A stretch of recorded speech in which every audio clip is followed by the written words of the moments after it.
Hi students, I'm Mr. C, Mr. C's Woodworking. Again, I would like to go over now the next tool in our series of safety on stationary power tools. This is a bandsaw, okay? Now there's a few things I want to show you in here before we get started as far as operation of the tool. Remember, the very first thing we're going to do is we're going to turn the power off the machine before we make any adjustments. On this machine, it happens to be right here. This is the lockout for this power box. On this one, it's just a little lever you flip over to off, okay? I want to open up this machine just so you can see exactly what's inside and how things work in here. This is an older machine, but it works really, really well, okay? So I'm going to open up this, I'm going to fold that door open. I'm going to open up this door as well. And this is going to show you the big wheels that are inside the machine. And I have a few things set off to the side. I'll move those out of the way before we start operation. But I wanted to kind of show you the inside of this machine so that way you have a better understanding of where the bandsaw blade is going and where it's how it works, okay? The bandsaw blade is exactly what it is. It's a band, and it's a blade that goes all the way around. It starts, let's just say it starts here, goes up around the top of that wheel, through the guard here, down to the table, comes through here. This is a little throat catch plate. Goes down around the bottom and then back up, okay? So the blade is contained in all of the machine except for this area right here. And this is the cutting surface, okay? Now to properly shut the doors, I'm going to shut the upper door first. I grab the door, I bring this around, I grab the guard, pull it around, and I latch this right here. So that keeps the upper door locked in place. The bottom door, I'm going to bring this, now you see this little lever right here? This little lever, I'm going to have it up in the upright position. I'm going to bring this, close this all the way, push it shut, rotate it 90 degrees. So that little lever came down this way, it'll lock it in place. Now we know that the doors are going to stay closed. Never, ever, ever, ever open up these two doors if the machine is running. Make sure it is off, it's stopped, and the power is locked out before you open up these doors, okay? Really, really important that you do that, all right? Now, the next thing is we want to set up the machine for our cut. Let's just say I'm cutting this piece of equipment right here. What I want to do is take my material, set it underneath the guard. Let's go over here. This little knob right here on the guard, I loosen this up, and I bring this hand wheel down to where it's 1/8 of an inch above the stock or the wood that I want to cut, okay? So now I have the height set properly. Let's say this is the type of curve that I want to make using the bandsaw blade, okay? What I want to do is, let me move these things out of the way.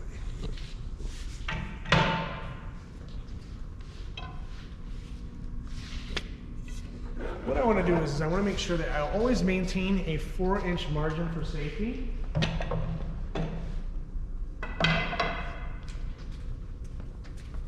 So I always have a 4-inch margin for safety whenever I'm using this machine.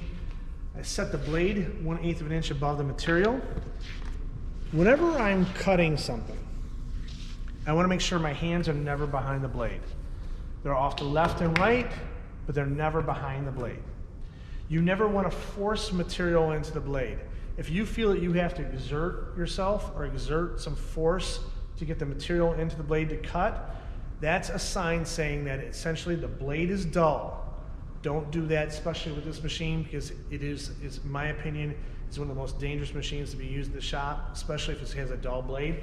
Because if you are having difficulty pushing the material or sending the material through the cut, you're probably going to exert some force, and most likely what you're going to do is you're going to put your hands behind where the blade is. That's not a good idea. So make sure you never do that, okay? So let's just say I'm going to cut this arc to this piece of wood. Let's say I need this for my project for a curved shelf or something like that. What I want to do is I'm going to turn the saw on, wait for it to get to full RPM. Once it gets to full RPM, I can go ahead and start making my cut. I'm not going to have my hands behind the blade. I'm going to maintain a 4-inch margin for safety at all times. And of course, you make sure that the RPMs, or the machine is running at full speed or full RPM before you start cutting anything, okay? So like essentially, right now, I have this set up for me to go ahead and cut if I was to cut this piece. But I want to talk about a couple other things. If the blade is running, and you notice it's running at full RPM, okay?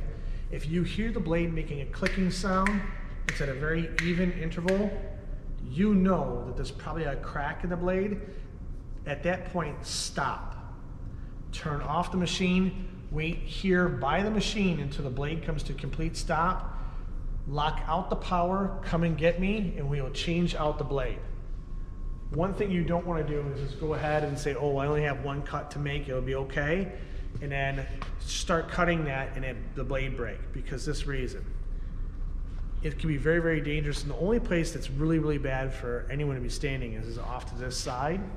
So if the operator is standing here, to the left, sorry, to the right side, this is the most dangerous place to be. On the left side, that's where the next person in line is going to stand, okay? So on this side of the machine is the most dangerous, because that's the only place the blade is not contained inside the whole machine, all right?